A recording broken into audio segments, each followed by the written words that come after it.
ரமேஷ், இல்லை அவங்க வந்து இது ஒரு விளம்பரம்னு மட்டும் சொல்லிட முடியாது, சில வளர்ச்சிகளை காட்டியிருக்காங்க அப்படின்றார். என்ன வளர்ச்சி சார் காட்டியிருக்காங்க? சார் சொன்னது ரொம்ப கரெக்டாக சொல்லியிருக்காரு. திராவிட மாடல், விளம்பர மாடல், அவ்வளோதான். திராவிட மாடல் என்று சொல்லி 225 கோடியை விளம்பரத்திற்கு தமிழக அரசு செலவு செய்திருக்கிறது. இது தகவல் உரிமை அறியும் திட்டத்தில் வந்து இன்றைக்கி நம்ம போட்டு வாங்கியிருக்கோம். கிட்டத்தட்ட 2021 22 23 24க்குள்ள 225 கோடியை தமிழக அரசு விளம்பரத்திற்கு செலவு செய்திருக்கிறது என்று சொன்னால் இது விளம்பர மாடல் இல்லாத அரசை இருந்தால் சொல்ல முடியும். இது என்ன திராவிட மாடல் அரசா? சார், காமராஜர் பல திட்டங்களை இங்கே கொண்டு வந்தார். கல்வியை இலவசமாக கொடுத்தார், மதிய உணவை கொடுத்தார். அன்றைக்கு காமராஜருடைய திட்டம் தமிழகத்திற்கு செல்ல வேண்டும் என்று அன்றைக்கு ஒரு பத்திரிகையாளர் சொல்றார். ஐயா, இதை நம்ம விளம்பரப்படுத்தலாமே, இது விளம்பரப்படுத்தினா தமிழ்நாட்டு மக்களுக்கு நீங்கள் செய்த சாதனைகள்லாம் தெரியுமே. அவர் உடனே கோபித்துக் கொண்டார். அந்த ஒரு பத்திரிகையாளர் சஞ்சயன் என்கிற ஏஎஸ் கங்காதரன் என்பவர்கிட்ட கோபித்துக் கொண்டார். நான் என் மக்களுக்கு செய்கிறேன், என்னுடைய திட்டம், என்னுடைய மக்கள் படிக்கிறாங்க, என்னுடைய குழந்தைகள், இந்த தமிழகத்தினுடைய குழந்தைகள் சாப்பிடுது, இதில் எனக்கு என்ன விளம்பரம் இருக்கு? அந்த விளம்பரம் செய்யக்கூடிய தொகையை மக்களுக்கு நான் இன்னொரு திட்டத்தை கொடுப்போம் அல்லவா? அப்படி சொன்னவர் காமராஜர். மக்களோட வரி பணத்தில் செயல்படுத்துகிற ஒரு திட்டத்தில் ஏன் முதலமைச்சர் விளம்பரப்படுத்திக்கணும்னு நீங்க சொல்றீங்க. சரி, அதையெல்லாம் தாண்டி என்னுடைய கேள்வி என்ன அப்படின்னா, இந்த மகளிர் விரிவாக்க திட்டத்தில் தேர்தல் அப்போ அவங்க என்ன சொல்லியிருந்தாங்க? எல்லா மகளிருக்கும் மாதம் 1000 ரூபாய் அப்படின்னாங்க. அப்புறம் ஆட்சிக்கு வந்ததுக்கு பிறகு தகுதியுள்ள மகளிருக்கு மட்டும்தான் 1000 ரூபாய் அப்படின்னாங்க. இப்போ அதை விரிவாக்குறாங்க. எந்த அடிப்படையில் தகுதி இழந்த அந்த மகளிர்கள்லாம் இப்போ தகுதி பெறுகிறார்கள்? தேர்தல் நெருங்கி விட்டது, இன்னும் குறைஞ்சபட்சம் ஒரு 3-4 மாதம் இருக்கு.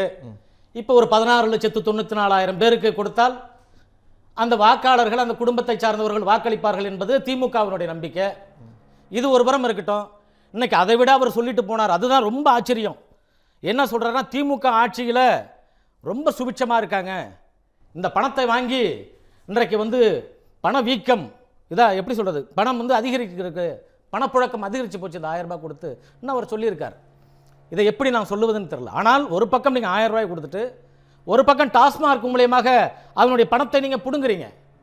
அதற்கு தமிழ்நாடுடைய திட்டக்குழு ஒரு அறிக்கை சொல்கிறாங்க. அதாவது வந்து மகளிர்கள் விரும்பியதை வாங்கி சாப்பிட்றாங்களாம், மகளிர் இதுதான் கடன் அடைக்கிறாங்களாம், இதில் தான் எல்பிஜி சிலிண்டர் வாங்குறாங்களாம். இந்த 1000 ரூபாயில இது உதவித்தொகை கிடையாது, உரிமை தொகைன்றாங்க. இல்ல, நீங்க அதிமுகவினுடைய தலைவர்கள் சரி, எங்க தலைவர் ஐயா ஜி.கே. வாசன், அன்புமணி உள்ளிட்டவர்கள், பிரேமலதா அவர்கள் உள்ளிட்டவர்கள் சொல்றாங்க, டாஸ்மார்க் பிடிங்கிட்டு போயிடுது. இன்னும் சொல்ல போனா நீங்க 1000 ரூபாய் தரீங்கல்ல, 1 லிட்டர் பால் 80 ரூபாய். இல்லை சார், டாஸ்மார்க்னா இப்போ எல்லார் வீட்லையும் அவங்க கணவன்மார்கள் குடிக்கிறாங்க அப்படின்னு சொல்ல முடியாது. நீங்கள் ஒரு உதாரணத்துக்கு எடுத்துக்கோங்க, குடிக்காதவர்கள் இல்லத்தில் அவங்க கொடுக்கப்படுகிற அந்த 1000 ரூபாயை அந்த இல்லத்தரசிகள் எதுக்கு வேணாலும் பயன்படுத்திக்கட்டும். அவங்க வந்து காய்கறி செலவுக்கு பயன்படுத்திக்கட்டும், அவங்க அதில் ஒரு சீட்டு போட்டுட்டு எதுக்கு வேணாலும் வந்துக்கிட்டோம். இது அவங்களோட உரிமையை நாங்கள் கொடுக்குறோம். நீங்கள் காய்கறியை கூட விட்டுருங்க, இன்னைக்கு பால் 1 லிட்டர் 80 ரூபாய். இந்த 1000 ரூபாய் எத்தனை நாளைக்கு வரும்? 13 நாளைக்கு வரும். நீங்க 1000 ரூபாயில அந்த குடும்பமே வளர்ந்து போச்சுன்னு சொல்றீங்களே. இன்னைக்கு விலைவாசி ஏற்றம், பால் விலையை யாருங்க உயர்த்தினது? இன்றைக்கு குடிநீர் வரியை யார் உயர்த்திருக்கிறது? மின்சார வரியை யார் உயர்த்திருக்கிறது? மாதம் ஒரு முறை கணக்கீட்டு முறைன்னு சொன்னீங்க, அதை கூட நீங்க செய்யலையே. அப்போ நீங்க ஒரு 1000 ரூபாயை கொடுத்து விட்டு கொள்ளைப்புறம் வழியாக நீங்க விலையை உயர்த்தி வைத்து விட்டு மக்களை நீங்கள் சுரண்டுகின்ற ஆட்சிகளை செய்துவிட்டு, இதில் நாங்க வந்து திராவிட மாடல் என்று சொன்னால் இது விளம்பர மாடல் என்று சொல்லாமல் வேற என்ன சொல்ல முடியும்? விளம்பரம் தேவைன்னு சொல்றாரு சார். விளம்பரம் தேவையில்லை. நான் காமராஜர் சார், நீங்க காமராஜர் கால ஆட்சியை விட்டுருங்க. இன்னைக்கு இருக்க சூழல்ல ஒரு திட்டம் வெற்றிகரமாக செயல்படுத்தப்படணும் அப்படின்னா, இல்லை ஒரு திட்டம் வெற்றிகரமாக செயல்படுத்தப்பட்டால் அதில் முதலமைச்சர் கிரெடிட் எடுத்துக்கிறதுல தவறு இல்லைங்கிறார் பாண்டியன். நீங்கள் காமராஜர் ஆட்சி காலத்தை விட்டுடுங்கன்னு சொல்றீங்க. பொற்காலம் என்பது யாரை சொல்றோம் இன்னைய வரைக்கும்? நிச்சயமா. ஆனா பொற்கால ஆட்சி தந்தவர் யார் என்று சொல்றோம். காலத்திற்கு ஏற்ப தானா உங்களுடைய பெயர் வரும் சார். நீங்க எதுக்கு விளம்பரப்படுத்திக்கிறீங்க? நீங்க மக்களுக்கான நலத்திட்டங்களை, மக்களுக்கான செயல்களை நீங்கள் ஊழல் இல்லாமல், கரைப்படியாமல் நேரடியாக செய்கின்ற பொழுது தானா உங்களுக்கு அந்த கிரெடிட் வரப்போகுது. இன்னைய வரைக்கும் காமராஜருக்கு தானா தானே அந்த கிரெடிட் வருது. பொற்கால ஆட்சியை தந்தவர், ஏன் இன்னும் சொல்ல போனீங்கன்னா மூவேந்தர் செய்யாத மிகப்பெரிய சாதனைகளை காமராஜர் செய்தார் என்று சான்று கொடுத்தவர் தந்தை பெரியார். நிச்சயமா நான் இதை உங்களுடைய அவரே அந்த விளம்பர அரசியலை செய்யவில்லை. ஆனால் இன்றைக்கு எளிமையை நீங்கள் பக்குவப்படுத்திக் கொள்ள வேண்டும், எளிமையை விளம்பரப்படுத்த வேண்டும் என்று சொன்னவரை கூட அவர் எதிர்த்தார். இன்றைக்கு நான் சொல்லுகிறேன், திராவிட முன்னேற்ற கழகம் முழுமையாக விளம்பர அரசியலை செய்கிறது. நீங்க திராவிட மாடல் என்று சொல்லி அதை விளம்பரப்படுத்துகிறது.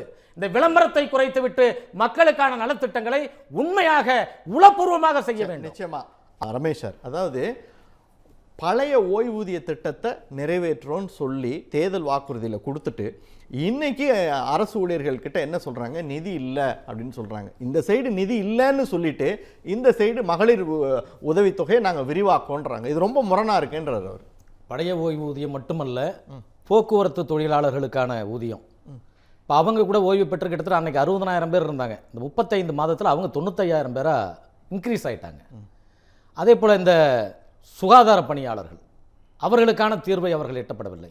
பழைய பென்ஷன் திட்டம் அதை கொண்டு வருவதற்கான, ஆனால் எல்லாமே என்ன சொன்னாங்க, தேர்தல் காலகட்டத்தில் வாக்குறுதிகள் அள்ளி தெளித்தார்கள். எல்லாமே எந்த மருந்தை தின்னால் பெத்தம் தெளியும் என்ற நோயாளியை போல எதையாவது சொல்லி ஆட்சிக்கு வந்து விட வேண்டும் என்ற ஒரு ஒற்றை குறிக்கோளில் திமுக இருந்தது. அதில் எந்த வித மாற்று கருத்தும் இல்லை. நீங்கள் சொல்றதுக்கு முன்னாடி இன்னொரு கருத்து வந்துடுறேன் பாருங்க.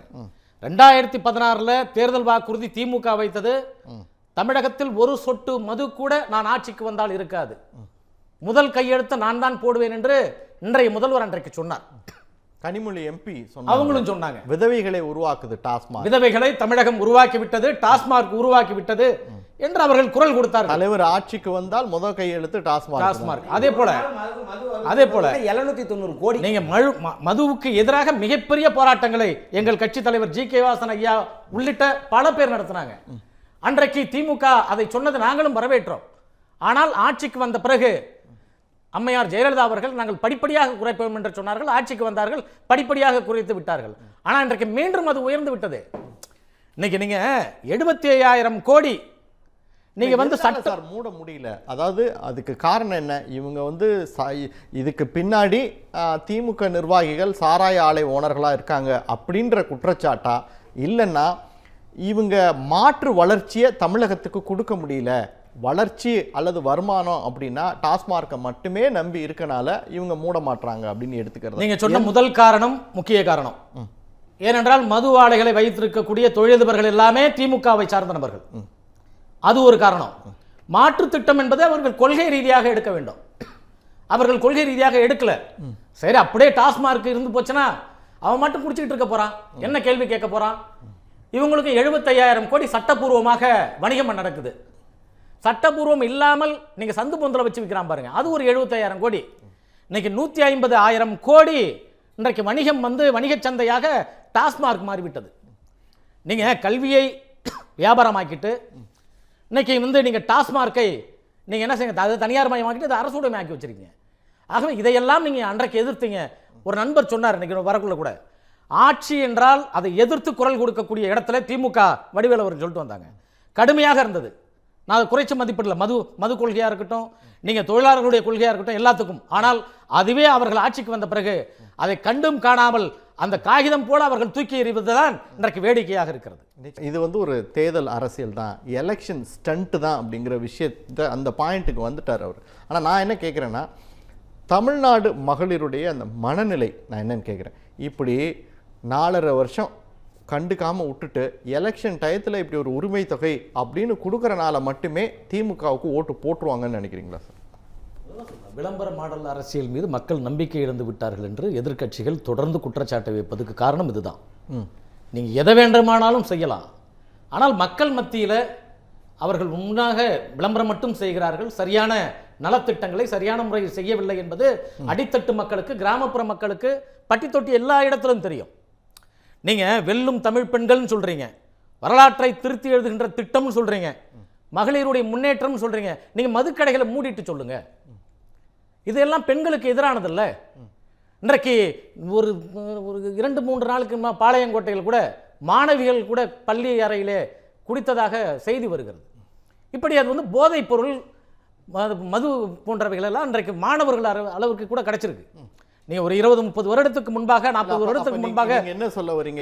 3-4 தலைமுறை தொடர்ச்சியா நீங்க அது இந்த கோவை பாலியல் வன்கொடுமையா இருக்கட்டும், அண்ணா பல்கலைக்கழக விவகாரமா இருக்கட்டும், இன்னைக்கு நீங்க முன்னெடுத்து வச்ச இந்த பாளையங்கோட்டையில பள்ளி மாணவிகள் வகுப்பறையில மது அருந்திருக்கு. இதெல்லாம் மறைக்கிறதுக்காக தான் இப்படி தமிழ்நாட்டில் மகளிரை நாங்க எம்பவர் பண்றோம், தமிழ்நாட்டு மகளிர் மகிழ்ச்சியா இருக்காங்க, தமிழ்நாடு மகளிர் வளர்ச்சி அடைந்த நிலையில இருக்காங்க அப்படின்னு ஒரு டிஸ்பிளே பண்றதுக்காக ஒரு ஸ்டண்ட் நீங்க பாலியல் கொலை கொள்ளை இதெல்லாம் மறைப்பதற்காக 4 அன்றாடம் அவர்கள் வந்து ஒரு விளம்பர அரசியலை செய்து கொண்டிருக்கிறார்கள். திட்டத்தை கொண்டு வராங்க. ஆமா, அந்த திட்டம் இந்த திட்டம் நீங்க ஏதாவது பாருங்களேன், ஒரு முக்கியமான செய்திகள் இந்த மாதிரி இப்ப கோயம்புத்தூர் இஷ்யூ நடக்குதுன்னா இவங்க அடுத்த இஷ்யூ கவர்னர் எதிர்ப்பாங்க, இல்ல எந்த ஷாவும் உள்ள வர முடியாதுன்னு உடனே அமித்ஷா கிட்ட போடுவாங்க, இல்லையா பிரதமர் கிட்ட போயிடுவாங்க. அப்படி இல்லைன்னு சொன்னீங்கன்னா எங்கேயாவது எங்களுடைய வளர்ச்சியை பாருங்க, அண்ட மாநிலத்தை விட எங்களுடைய மாநிலம் முன்னேறி இருக்கிறது, நாங்கள் வந்து உலக அளவில் முன்னேறிட்டோம், 7வது இடத்துல இருக்கோம், 3வது, எதையாவது ஒன்று சொல்லி மக்களை அன்றாடம் எப்படி சொன்னால் அவங்களுடைய ரேட்டிங்லேயே வச்சுக்கணும். ஏனென்றால் அதற்காக தானே நீங்கள் 225 கோடி விளம்பர அரசியலுக்கு செலவு செய்கிறீங்க. நீங்கள் அதற்காக தானே உங்களுடைய செய்தி விளம்பரத்துறையை நீங்கள் பயன்படுத்துறீங்க. அதற்காக தான் நீங்கள் ஒரு அமைச்சரை போட்டிருக்கீங்க. அவருடைய முழு நேர பணி அதுதானே. நீங்கள் சார் சொன்னார் செய்தி விளம்பரத்துறை அது எதற்காகன்னு சொன்னால், இப்போ ஒரு பல பத்திரிகையாளர்கள் என்ன செய்வாங்கன்னா, பல தலைவர்களுக்கு ஒரு நினைவஞ்சலி கூட்டம், பிறந்தநாள் கூட்டத்தன்னைக்கு ஒரு பத்திரிகையில் ஒரு செய்தி போடுவாங்க. இதுதான் காலங்காலமாக நடக்கும். அதுக்கு தான் அந்த செய்தி விளம்பரத்துறை இருக்கும். எந்தெந்த பத்திரிகைக்கு நம்ம அந்த விளம்பரம் கொடுக்கணும். அதே போல் அரசு நலம் திட்டத்தை ஒரு அக்யூசேஷன் எடுக்கிறோம், ஒரு திட்டத்தை வெளியிடுறதுக்கு தான். ஆனால் நீங்கள் நலத்திட்டங்களுக்காகவே நீங்கள் அதை செஞ்சுட்டோம் இதை செஞ்சுட்டோன்னு சொல்கிறதுக்காகவே அந்த விளம்பரம் படுத்தியிருக்கிறதுக்காகவே கிட்டத்தட்ட 225 கோடியை தமிழக அரசு செலவு செய்திருக்கிறது. இதை தான் நீங்கள் இன்றைக்கு ஆட்சியும் சொல்லியிருக்கிறது. ஆனால் இல்லை, இப்போ சில வடக்கு ஊடகங்கள்லாம் நடத்தின அந்த கருத்து கணிப்பில் என்னென்னா, மறுபடியும் தமிழ்நாட்டில் திமுக வந்து ஆட்சியில் வருவதற்கான வாய்ப்புகள் இருக்குது அப்படின்றாங்க.